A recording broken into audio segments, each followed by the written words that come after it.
So what's going on, guys? It's Captain America. Hope you guys are well, and thank you so much for coming on to this video.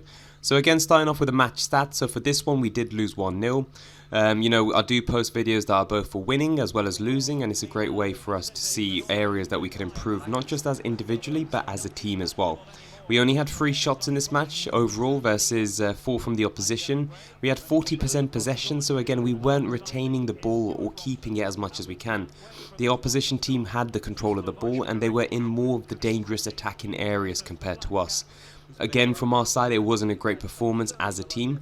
We could have performed much better, especially with the likes of holding the ball and passing it straight away, because when we hold the ball for too long, the opposition have already got 2-3 man on us. It's a case where if we have the ball, reduce the dribbling and just pass. Quick passing around and just getting it to the forwards as quickly as possible, which then allows us to push as a higher line. With this situation, we were passing it too much to the defenders, and it was a case where we were getting pushed too deep, and of course they've got like 4 or 5 man on us on the defending side of things. It's going to make it a bit more challenging, and it makes us have creates us having mistakes, making silly things which isn't our style of play. This is something that we need to learn from and adapt, especially as majority of the games that we do play is quick passing football. But then this is a prime example of a match where our gameplay, where we revert back to a style which is negative and not our style of football. So again, those individuals that are within the team, do watch this video and see areas to improve. On my side of things, I was playing as a centre back, a 7.5 match rating, man of the match within our team. I had 5 tackles made at 40% accuracy, 9 possessions won and 2 lost. A strong performance on myself, but again it's a team performance at the end of the day. Collectively we didn't play well as a team, and the first goal, I do raise my hands, it was my fault, but again it's not really my fault. I don't know why my man is stumbling like 5-10 times before he could actually man himself up. Like, he's got the strength archetypes and the attributes all around physical, but he's getting done by a mini-me. I just don't understand this game. But that's something that I've taken into consideration, and just to allow a bit more space and just tackle accordingly. But again, from our side of things, just to share with you guys the lineup and who we had playing. So on the right side of things, we had Andy, and then centre backs were Sergio and myself.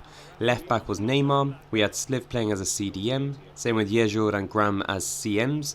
And then Thiago playing as a cam, and then we had Kana and X playing as strikers.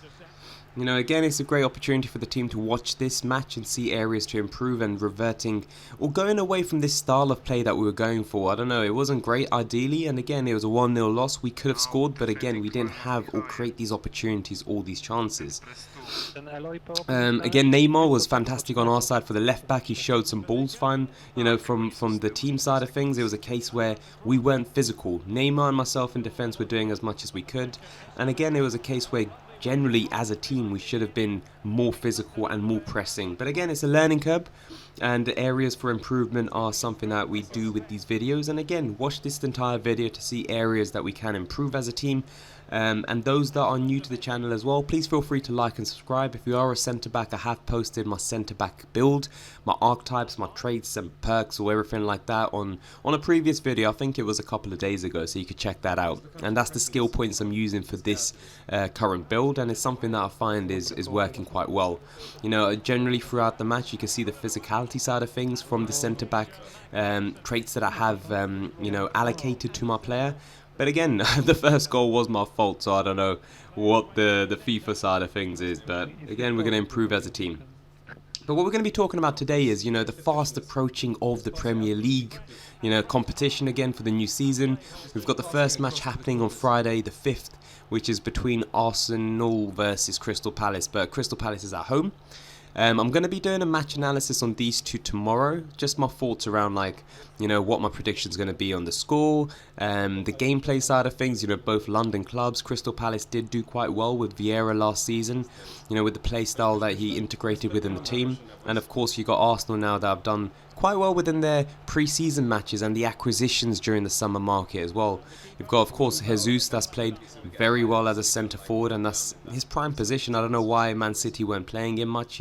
He's always been a wonder kid. I've mentioned in my previous videos on the likes of FIFA as well as Football Managers. So it's a good opportunity for him to be out for out striker for Arsenal. And then of course you got Odegaard that's now the captain for Arsenal. A flop for Real Madrid, which he's not really a flop. He's always been a great player. You know, he got purchased by Real Madrid at such a young age, but then of course being loaned out to different clubs, but Real Madrid did not see him fit within the Real Madrid philosophy. And of course now he's moved over to Arsenal. Great player, Odegaard, and you know, the way that Arsenal love to do these, let's say, the way that Arsenal like to adapt, or you know, their philosophy within their play style is always around youthful players. And you know, they've got an average age which was one of the most youngest teams last season, and I do feel that it's going to be again a very young team that's going to be playing for this season as well. So you know, the analysis I'm going to do for these guys is going to be tomorrow, so do check that out, a video on Crystal Palace and Arsenal and just my general thoughts as well, guys.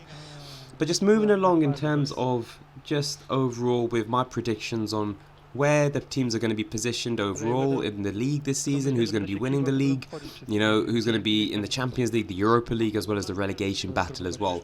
You know, within this summer market, we've seen a lot of acquisitions, some key players moving across from other leagues to the Premier League. And you know, we've said it many times as well, you know, the competition within the Premier League has always been there, and it's great to see, you know, the likes of Haaland moving over, you know, other key players as well from other clubs moving over into club within the Premier League side of things. And you know, compared to the other leagues such as, like, I don't know, the German league, the French league, let's say the Spanish league, the number of teams that are out there that compete on a high level is always shown in the Premier League side of things. There's just so much competition, and you just don't know how the results are going to be. You know, in the Bundesliga, for one example, you're going to be guaranteed to have Bayern Munich winning the league. They've won it consecutively over the past couple of seasons now, the Bundesliga. You've got the Farmers League, the French league, of course PSG to be guaranteed that, so that of course there's no other competition around that. Spanish league is always around Real Madrid, Atletico Madrid, Barcelona, Sevilla, but again, a bit more competition with the likes of the Spanish league. But again, the Premier League has so many different clubs. You've got the likes of Man City, Liverpool, Arsenal, Chelsea, Tottenham, Man United, you've got West Ham, you've got Leicester City, you've got Newcastle now as well. So much competition for the likes of Europa, Champions League positions. In my personal opinion, I still think the likes of Man City and Liverpool are way ahead compared to the other teams. The competition is just too great within these two, and I think they're in a league of their own, and we've seen that for the past seasons as well. With Liverpool this season, you know, they have won the Community Shield, which is a great little feat for them, especially as this is Jurgen Klopp's final, let's say, domestic or cup that he didn't win with Liverpool. That was the only one that was left remaining for him within the Liverpool side of things. So he's now won every possible trophy as such within the domestic side of things for Liverpool on a high level. You know, not counting any Europa League malarkey, but you know, Champions League as such. You got the Premier League, you got FA, Community Shield, and all this Carabao stuff as well. So, you know, GG's to Jurgen Klopp for winning that for Liverpool. I think he's the first manager in the history for Liverpool to win that. So that's a great little feat for them. And again, a morale booster for the next season ahead. You know, Haaland did not have a great game with the likes of Liverpool. You know, you had Van Dijk who had him in his pocket throughout the match. Yes, Haaland had an open goal opportunity, but that was his miss. And again, I do feel that Haaland will, you know, slowly adapt and understand the play style of City, and it's suited to him, especially with his one-touch shot type of football in the box. You know, how they progress Man City from defence to attack, and then going into the ball, passing movements with the ball, and then working it towards like the box area, and then just passing it, simple touch football. And that's something that we're trying to integrate within our pro club side of things as well within the team.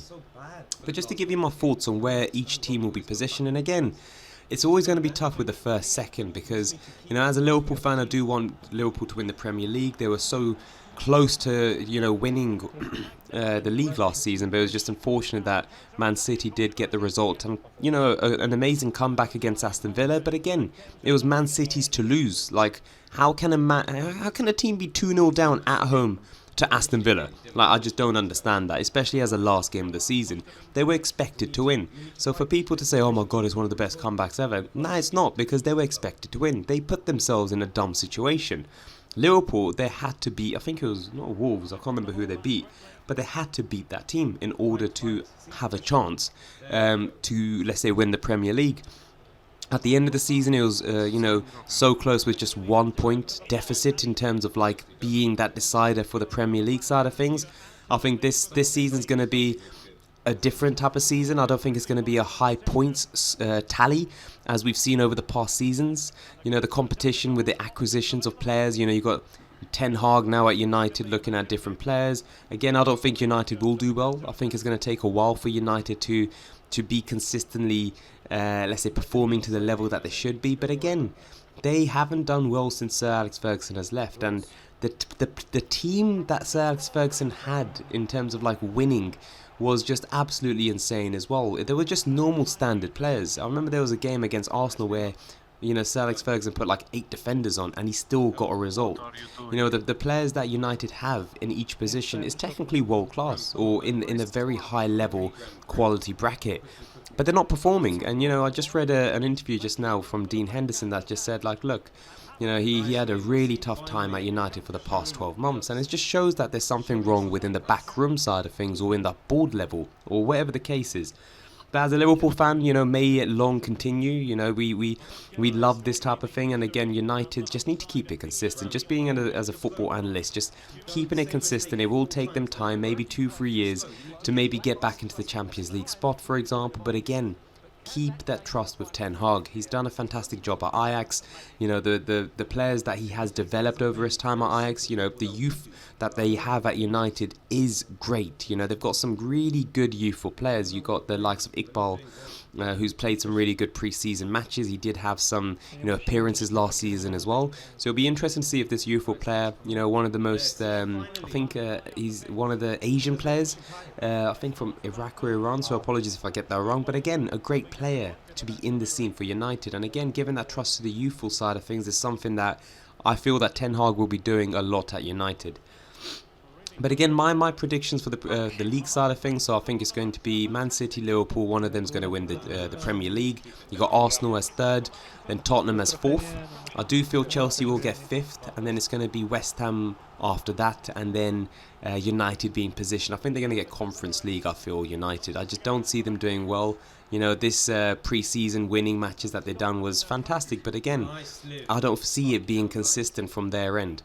But relegation side of things, you know, I do see it being Everton. I've got Everton as well as Fulham.